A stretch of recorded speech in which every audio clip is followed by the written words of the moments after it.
अस्सलाम वालेकुम व्यूअर्स, मैं हूं समीना पाशा। उम्मीद है आप लोग खैरियत से होंगे। व्यूअर्स, कुछ हम खबरें और अपडेट्स लेकर इस व्लॉग में आपके सामने हाजिर हैं जनाब। खबरें बड़ी इंपॉर्टेंट हैं और एनालिसिस भी बड़ा इंपॉर्टेंट है जो आज इस व्लॉग में आपके साथ शेयर करेंगे। एक तो जी कुछ कोर्ट से अहम खबरें वो आपके साथ शेयर कर देंगे। अलीमा खान साहिबा ने आज कुछ गुफ्तगू की है, वो भी आपके साथ शेयर करेंगे। इसके साथ साथ आइनी तरमीम के हवाले से मुख्तलिफ जो मुतज़ाद आरा आ रही हैं उसका पूरा पोस्टमार्टम आपके सामने रख देंगे। आज महमूद खान अचकज़ई ने एक इम्पॉर्टेंट स्टेटमेंट दिया है, वो भी आपके साथ शेयर करेंगे। और फिर आखिर में फिर से बात करेंगे कि PTI जो है वो इस वक्त किस तज़ब्ज़ुब का शिकार है। इस सारी सूरत हाल पर बात होगी इसी व्लॉग में। आपसे रिक्वेस्ट है कि चैनल को सब्सक्राइब कर लें अगर अभी तक सब्सक्राइब नहीं किया। सबसे पहले आपको कुछ इंपॉर्टेंट स्टोरीज मैं फटाफट बता दूं। एक तो जी आज लाहौर हाई कोर्ट का जो मुल्तान बेंच है उसने जरताज गुल वज़ीर को रिहा करने का फौरी तौर पर हुक्म दिया है। इनकी गिरफ्तारी का ऑर्डर था MPO के तहत और उस वक्त से जब से ये एहतजाज का सिलसिला शुरू हुआ था तो ये कहीं पे भी दिखी नहीं थी। इनकी एक तस्वीर ज़रूर जारी हुई थी लेकिन उसके बारे में भी बाद में कुछ कहा नहीं जा सकता कि वो क्या किसी थाने में ली गई तस्वीर थी या वो कहाँ बैठी हुई थी। एक वीडियो भी देखी गई थी जिसमें वो बाज़ार में बात कर रही हैं पुलिस वालों के साथ। ये भी नहीं कहा जा सकता कि वो पुरानी वीडियो है या नई वीडियो है।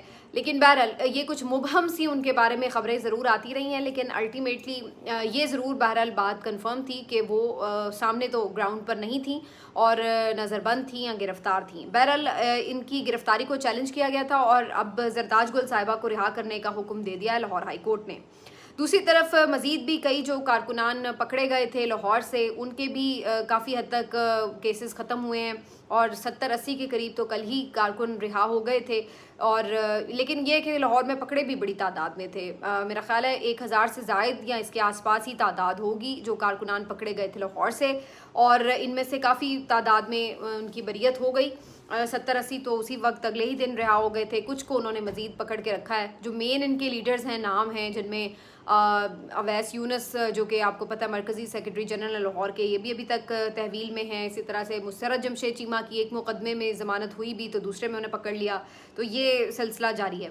लेकिन ओवरऑल अब यहाँ पर कल मैंने देखा था कि सेक्रेटरी जनरल सलमान अकरम राजा साहब भी आए हुए थे, वर्कर्स से उनकी मुलाकात भी हुई। उनकी अपनी भी चूँकि मुख्तलिफ मुकदमात में नामजद किया हुआ है उन्हें, तो उन्होंने भी कुछ बेल वगैरह ली हुई थी तो इसलिए भी वो कोर्ट में आए हुए थे। लेकिन किस्सा मुख्तसर ये कि अब जो लोग पकड़े गए थे उनकी कुछ लोगों की कम से कम लाहौर से हुई हैं बरियत वगैरह और कुछ अभी तक भी अताब का शिकार है। इधर इस्लामाबाद में सूरत हाल अलबत्ता काफ़ी सख्त है और यहाँ पर अभी तक भी बहुत बड़ी तादाद में जो कारकुन हैं वो गिरफ्तार भी हैं। बहुत से लोगों को अभी तक भी रिहाई नहीं मिल सकी है। यहाँ पर प्रोपेगेंडे का जो एलिमेंट है वो भी बहुत ज़्यादा नज़र आ रहा है। पता नहीं किस किस को पकड़ के इन्होंने अफ़गानी बनाया हुआ है, किसी को PTI का कारकुन बना के या ज़बरदस्ती या जिस तरह भी ऐसी वीडियोस भी बनवा रहे हैं कि जी वो कह रहे हैं, मान रहे हैं कि हाँ जी हम इंतशार के लिए आए थे, हमें पैसे दिए गए, हमें पेट्रोल दिया गया, हमें बोतल दी गई और ये वो। लेकिन ये सब जो वीडियोस हैं ये मशकूक सी दिखाई देती हैं बज़ाहिर, क्योंकि दूसरी तरफ जो जेन्युइन वर्कर्स हैं जिनके साथ PTI के लीडर्स इस हर एकजहती के लिए आए भी होते हैं, जो उनको जान पहचान भी रहे होते हैं, तो वो हमें कोर्ट में नज़र आ रहे होते हैं और उनकी वीडियोस जो कोर्ट से आ रही होती हैं आते जाते पेशियों पर, तो वो तो उसी तरह डिटर्मिन्ड नज़र आ रहे होते हैं। तो बहरहाल ये सिलसिला तो हमने 9 मई के बाद भी देखा था और कि वीडियोस आई थी और इस तरह की एतराफ़ वाली वीडियोस भी जारी की गई थी। लेकिन बहरहाल किस्सा मुख्तसर ये कि आज अलीमा खान साहिबा और जो उज़्मा खान साहिबा हैं उनको भी पेश किया गया था अदालत में। एक मुकदमे में उनको फिर से नामज़द किया गया था और उसमें उनका 2 रोज़ा मज़ीद आज के रोज़ जिस्मानी रिमांड दे दिया गया है। अब ये इतना बोगस सा केस नज़र आता है, उसकी वजह यह है कि कोई दफ़ा 144 की खिलाफ वर्जी नहीं बनती। आज उन्होंने ख़ुद भी जो मीडिया से गुफ्तगू की तो अलीमा खान साहिबा ने बताया कि वो तो आराम से सड़क पर एक किनारे पर खड़ी थी अपनी बहन के साथ, तो 4 या 5 लोग भी नहीं थे कि आप ये कहेंगे जी दफ़ा 144 की खिलाफ वर्जी है। और जो FIR का मतन है उसमें जिस तरह से लिखा हुआ है कि उनके पास कोई माइक्रोफोन था और उससे वो ऐलानात करके कोई इंतशार पे उकसा रही थी, तो वीडियो में साफ देखा जा सकता है जो उनकी गिरफ्तारी के वक्त बनी हुई वीडियो है कि वो बिल्कुल भी उनके हाथ में कुछ भी नहीं था और वो साइड पे आराम से खड़ी थी और फिर एक कोई डिजिटल मीडिया का सहाफ़ी उनके पास आया, उनसे इंटरव्यू ले रहा था और वो उससे बात कर रही थी और इसी दौरान वहाँ पे वो लेडीज़ पुलिस एहलकार आती हैं और उनको गिरफ़्तार करके ले जाती हैं। तो वहाँ पर ऐसी कोई कैफियत ही नहीं थी कि जिसमें आप कहें कि कोई हंगामा हो रहा था या कोई बहुत लोग जमा थे या वो कोई हाथ में उनके माइक्रोफोन था जिससे वो कोई उकसा रही थी, तो ऐसी कोई चीज़ भी दिखाई नहीं देती। वो बड़े आराम से साइड पे खड़ी थी। लेकिन बहरहाल आपको पता है कि वो एक फस्तायत का शिकार हैं इस हुकूमत की, और इसमें इनको पकड़ के रखने में दो वजूहात हैं। एक तो ज़ाहिर है ये भी वजह है कि जो एक मुसलसल पैगाम देना है, इंतकाम लेना है, वो एक मामला है। दूसरा अलीमा खान साहिबा चूँकि काफ़ी आउटस्पोकन हैं और इमरान खान साहब का पैगाम उसी तरह आके बताती भी हैं बाहर। फिर उनसे मिलने के हवाले से जो रोक लगाई गई है उसके हवाले से भी इन्हें पता है कि जी फैमिली जाके जब क्लेम करेगी कोर्ट में, जो कि ऑलरेडी कोर्ट में क्लेम किया जा चुका है कि जी उनसे मुलाकात नहीं हो रही इमरान खान साहब से, जबकि हाई कोर्ट के वाज़ेह अहकामात थे कि उनसे मुलाकात करवाई जाएगी।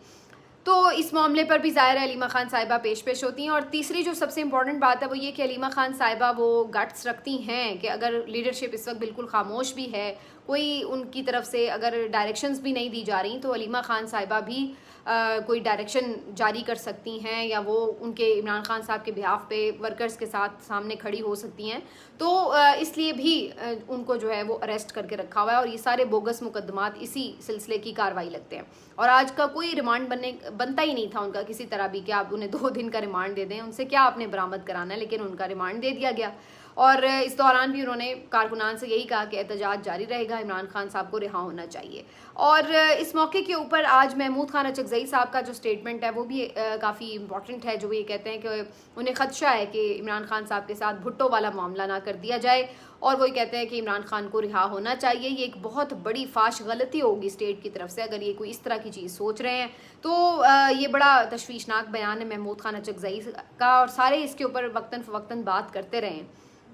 लेकिन यही बात अलीमा खान साहिबा कई दफ़ा कह चुकी हैं कि उन्हें इस बात का ख़दशा है कि इमरान खान साहब की जान को ख़तरा है। और अब जबकि उनके साथ बिल्कुल कोई राब्ता भी नहीं हो रहा है, तो जो PTI के वर्कर्स हैं, जो उनके लीडरशिप है, जो उनकी फैमिली मेम्बर्स हैं, और जो ज़ाहिर है बहुत सारे वोटर सपोर्टर हैं लाखों करोड़ों की तादाद में, वो भी कंसर्न है इस बात के लिए कि इमरान खान साहब की तबीयत ठीक है या नहीं, वो खैरियत से हैं या नहीं, क्या उस वक्त इनकी सूरत हाल है जेल के अंदर। क्योंकि जब राब्ता बिल्कुल मुनक़ता होता है तो फिर हर तरह के वसवसे और ख़दशात और फिर र्यूमर्स, ये सब चीज़ें सर्कुलेट करने लगती हैं। तो इसका वाहिद हल यही होता है कि चलिए लोग आते जाते रहते हैं तो पता लगता रहता है कि भाई वो खैरियत से हैं। तो ये इस वजह से भी एक दफ़ा फिर ये र्यूमर्स या ये बातें या ख़बरें ये दोबारा से तक़वियत पकड़ रही हैं। बहरहाल इन तमाम चीज़ों के हंगाम जो एक इम्पॉर्टेंट चीज़ है वो ये कि आज तोशा खाना का जो केस था वो भी उसकी समाअत होनी थी और इमरान खान साहब और बुशरा बीबी साहिबा पे फ़र्द जुर्म आयद होनी थी। लेकिन आज कमाल होशियारी से इस केस को भी पोस्टपोन कर दिया गया और 21 अक्टूबर तक इसकी जो हेयरिंग है वो मुलतवी की गई है। तो अब आप अंदाज़ा लगाना मेरा ख्याल है मुश्किल नहीं है आपके लिए कि किस तरह एक प्लान्ड तरीके से बिल्कुल डिसकनेक्ट किया गया इमरान खान साहब का। और मेरा ख्याल है ये इतना ज़बरदस्त इनका वार है कि आप देखिए कि इमरान खान साहब अगर फ़िलहाल किसी पार्टी से, किसी पार्टी मेंबर से अगर मिल नहीं पा रहे हैं या कोई अपना पैगाम बाहर नहीं भिजवा पा रहे किसी के भी थ्रू, तो उसके बाद दूसरी तरफ जो PTI की लीडरशिप है वो भी बिल्कुल क्लूलेस बैठी हुई है। उन्हें भी नहीं कुछ समझ लग रही कि हमने करना क्या है। तो वो बिल्कुल डायरेक्शन लेस होकर, और मुझे तो लग रहा है हेडलेस होकर बैठे हुए हैं कि उन्हें समझ ही नहीं आ रही कि आगे करें तो करें क्या, स्टेप क्या लेना चाहिए, क्या नहीं लेना चाहिए। तो बिल्कुल उनकी तरफ से एक अजीबो गरीब सी खामोशी है। तो ये जो चीज़ है यही बात इंडिकेट करती है कि जेल में भी रहते हुए इमरान खान साहब ही पार्टी को चला रहे थे, उनके मामलात को डायरेक्शंस दे रहे थे, और अब वो डायरेक्शन का सिलसिला अगर रुका है तो यहाँ पर जो है अब बिल्कुल एक क्लूलेस लीडरशिप हमें नज़र आ रही है।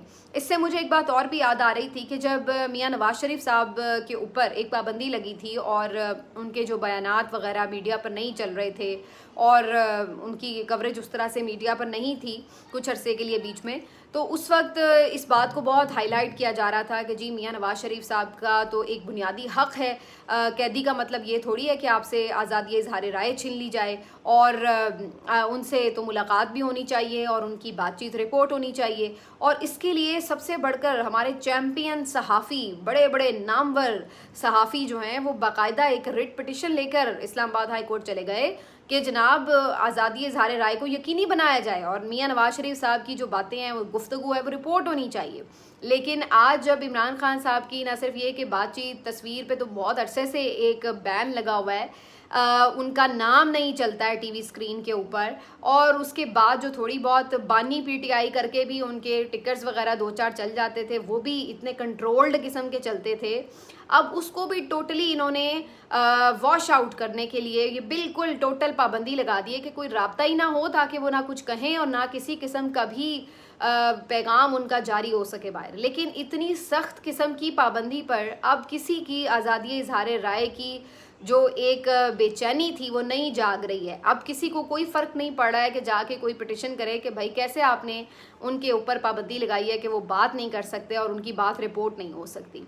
तो ये एक मुनाफ़कत है जो हमें बड़ी वाज़े नज़र आ रही है कि एक लीडर के लिए आप लोगों को क्या ज़रूरत पड़ी हुई थी जा के आप ये कर रहे थे। चलिए, अगर आप उस वक्त सही कर रहे थे तो फिर आज आपको ये ज़रूरत क्यों महसूस नहीं हो रही। बल्कि उल्टा हमने ये देखा है कि बहुत से लोग तो बाकायदा सहाफ़ी हजरात बैठकर ये गिला कर रहे होते हैं सोशल मीडिया पर भी और on screen on channel media पर भी कि जनाब ये क्या वजह है कि जी इमरान खान को इतनी सहूलत मिली हुई है, घंटे घंटे बाद उनका पैगाम जारी हो रहा होता है, उन पे तो बिल्कुल पाबंदी होनी चाहिए, इतनी सहूलत उन्हें मिली हुई है। मतलब नवाज शरीफ के लिए वो जा के कोर्ट्स के दरवाजे खटखटा रहे थे कि भाई उनको आप पाबंदी हटाएं हर तरह की उनके लिए बातचीत के लिए, और इधर ये बाकायदा चीख रहे थे, इस बात के ऊपर जोर दे रहे हैं रियासत से कि जी पाबंदी लगाएं इमरान खान के ऊपर। क्यों आपने उतनी सहूलत दी हुई है कि उनकी बात भी किस तरह बाहर आ जाती है, उनका पैगाम कैसे जारी हो जाता है। ये है खुली मुनाफकत जो आपको मीडिया की नज़र आती है, जो शख्सियात के साथ आपके उसूल बदल देती है। अगर आप उस वक्त ये कहते थे कि आज़ादी इज़हार राय होनी चाहिए तो फिर आज भी आपको इस बात पे खड़े होना चाहिए था। लेकिन शर्मनाक बात है, नाम इतने बड़े बड़े हैं लेकिन इनके उसूल किधर खड़े हैं वो अब मैंने आपको एक छोटी सी मिसाल से समझा दिया है। बहरहाल इससे जो एक इन्होंने रिज़ल्ट लेना था वो फ़िलहाल हमें नज़र आ रहा है, लेकिन ये ज़्यादा देर अरसा रुक नहीं सकता मामला, क्योंकि ज़ाहिर है इसमें कोर्ट्स इंटरवीन करेंगी। हाई कोर्ट का ऑलरेडी इसके ऊपर एक डिसीजन है, और आप कितने दिन मज़ीद 8 दिन 10 दिन कितने दिन आप रोक सकेंगे। अल्टीमेटली ज़ाहिर है आपको इसके ऊपर पीछे हटना पड़ेगा और मिलवाना ही पड़ेगा। तो ये इस तरह ज़्यादा देर तो चलेगा नहीं, और फिर जब वो बोलेंगे तो वो फिर वही बात वहीं पे आके सिचुएशन खड़ी हो जाएगी जो इससे पहले थी 10 दिन पहले। लेकिन इसका मकसद बज़ाहिर ये लगता है कि इस सारी जो पीरियड में ये लेना चाहते हैं वो क्या कि आईनी तरमीम वाला मामला फिर किसी तरफ लगा दें। अच्छा, इस सिलसिले में बड़ी दिलचस्प खबरें हैं और हर किसी की ना अपनी खबर है इसमें। एक खबर ये आ रही थी जो कि बहुत सीनियर सहाफ़ी हैं, हबीब अकरम साहब, बहुत मुस्तनद और मेरे बड़े फेवरेट हैं। उनका ये कहना है कि बिल्कुल तरमीम के लिए अब ना तो नंबर्स पूरे हैं और तरमीम जो है वो नहीं हो सकेगी। दूसरी तरफ अंसार अब्बासी साहब ने ये 2 दिन पहले खबर दी कि जी नंबर्स हुकूमत के पास पूरे नहीं हैं, लेकिन आज उन्होंने खुद ही अपनी खबर की तरदीदी खबर भी दे दी है कि जी किसी ज़राए ने उन्हें बताया है कि नंबर पूरे हो गए हैं और तरमीम तो होगी। इसी तरीके से कल से ये ख़बरें भी चल रही थी कि जो फ़लस्तीन के मौजू के ऊपर नाम नहाद एक कॉन्फ्रेंस बुलाई गई थी, जिसमें असल में एजेंडा तो यही सारा पॉलिटिकल एजेंडा था, वही डिस्कस होता रहा। तो उस जो कॉन्फ्रेंस में भी यही बात है, किसी ने कहा कि जी मौलाना नहीं माने और किसी ने कहा कि मौलाना मान गए। लेकिन रात गए ये खबर ज़रूर सामने आई कि मौलाना साहब ने अपना एक मुजवज़ा जो है वो तैयार करवा लिया अपनी कानूनी टीम से, और अब अगर तरामीम आती हैं तो वो तरामीम होंगी जो मौलाना सजेस्ट करेंगे, और मोस्ट लाइकली जो हुकूमती इत्तेहादी जमातें हैं PMLN, पीपल्स पार्टी, MQM वगैरह, वो उस एजेंडे पर मुत्तफ़िक हो जाएँ जो मौलाना पेश करें। अब जो मौलाना का एजेंडा सामने आ रहा है, जो बहुत से लोग जो हमारे ज़राए तस्दीक कर रहे हैं, वो ये है कि एक तो मौलाना साहब ने इस बात के ऊपर कोई लचक नहीं दिखाई कि उम्र की हद बढ़ाई जाए सरकारी मुलाजमीन के लिए, जजेस के लिए, तो वो 65 साल बरकरार रखी जाएगी। दूसरा, मौलाना आईनी अदालत के लिए भी शायद इतने कन्विंस नहीं हैं और वो समझते हैं कि सुप्रीम कोर्ट के ही सीनियर 5 जजों पर मुश्तमिल एक 5 रुकनी बेंच बनाया जाए, और ये बेंच फिक्स रखा जाए कि कोई भी आईनी मामला आए तो वही बेंच जो है वो उसको सुन लिया जाए। ये वैसे कोई ऐसी नई तजवीज़ नहीं है, प्रैक्टिस एंड प्रोसीजर एक्ट में ऑलरेडी ये बात तयशुदा थी कि लार्जर बेंच ही आईनी मुकदमे की समाअत करेगा। इसमें थोड़ा सा आप एडअप ये कर लें कि अगर ये भी तय हो जाता है कि शुरू के जो यानी सीनियर टॉप 5 या टॉप 7 या टॉप 6 जजेस हैं वो इस पे समाअत करेंगे, तो उस लिहाज से ये एक फ़िक्स किया जा सकता है। वैसे मेरे ख्याल में ये एक अच्छी ऑप्शन है कि अगर ऐसी चीज़ बन जाए तो इसमें ये जो हम ख्याल जजेस वाला कॉन्सेप्ट है ये भी ख़त्म हो जाता है, क्योंकि पता होगा चीफ जस्टिस को कि अब ये तय हो चुका है कानून के मुताबिक कि भाई आइनी मुकदमा है तो इन लोगों ने सुनना है। अब उसमें एक मिक्स्ड रिप्रेजेंटेशन हो सकती है, कोई भी जजेस जो हैं वो उसमें हो सकते हैं, तो पिक एंड चूज़ वाला सीन नहीं होगा। तो ये कम अज़ कम मेरी नज़र में तो ये एक बेहतर ऑप्शन है। इसके अलावा जो इंसानी हुकूक से मुतसादिम जितनी भी शिकें थी उसके ऊपर भी मौलाना ने बिल्कुल अग्री नहीं किया और उसमें वो किसी तरफ नहीं गए हैं, ना ही वो मिलिट्री कोर्ट्स के हामी दिखाई दे रहे हैं तजावीज़ से। तो ये सारी चीज़ें जो हैं वो मौलाना ने इसमें डाल दी हैं। अब हाई कोर्ट और जो सुप्रीम कोर्ट के जजेस के इख्तियारात हैं और हाई कोर्ट के जजेस को इधर उधर शफल करना, ट्रांसफ़र करना, इसको भी मौलाना सपोर्ट नहीं कर रहे हैं। तो फिर अगर ये सारी चीज़ें नहीं हैं तो यही तो चीज़ें मकसद थी तरमीम का। अदरवाइज़ तो जो फिर है इसका मतलब वो तो एज इट इज़ ही है जो ऑलरेडी चीज़ें एग्जिस्ट कर रही हैं। हो सकता है कि इसमें मौलाना एक दो चीज़ों के ऊपर फर्दर बात कर लें, जैसे आईनी अदालत के ऊपर हो सकता है बात और बढ़ा के वाकई एक अलग कोर्ट की तरफ चली जाए, लेकिन उसमें भी फिर शायद ये तय किया जाए कि जो सिटिंग जजेस हैं सुप्रीम कोर्ट के उनमें से भी जजेस लिए जाएं और फिर साथ में 2-3 जजेस जो हैं कोई रिटायर्ड रख लिए जाएं, कोई इस टाइप की कोई भी ऐसी दरमियानी रास्ता निकालने की कोशिश हो सकती है। लेकिन बहरहाल तरामीम हो या ना हो, मौलाना वाली हो या हुकूमत वाली हो, हर केस में काजी साहब का जो साइन है उसमें बीच में अच्छा नहीं है और उनके लिए गुंजाइश नज़र नहीं आती। बाकी तरामीम के लिए एक ख़बर ये भी अब आ रही है कि हतमी हल्ला एक बोला जाएगा और वो बोला जाएगा SCO कॉन्फ्रेंस के बाद। शंघाई ताउन तंजीम की कॉन्फ्रेंस जब 17-18 अक्टूबर को वाइंड अप हो जाएगी तो उसके बाद एक कोशिश की जाएगी 25 अक्टूबर से पहले और 17-18 अक्टूबर के बाद दरमियान में कहीं, और वहाँ पे आईनी तरमीम को फिर से पास कराने की कोशिश की जाएगी। तो अब हर तरह जब तक ये सिलसिला हो नहीं जाएगा, किसी तरफ लग नहीं जाएगा, काजी साहब से जान नहीं छूट जाएगी, जब तक ये सारी बातें रोज़ सुनने को मिलेंगी। नंबर पूरे हो गए, 2 कम हो गए, 2 ज़्यादा हो गए। लेकिन बज़ाहिर मुझे तो यही लग रहा है कि ये आईनी तरमीम जो हैं शायद अब नहीं हो पाएंगी और इसके लिए कंसेंसस होना बड़ा मुश्किल है।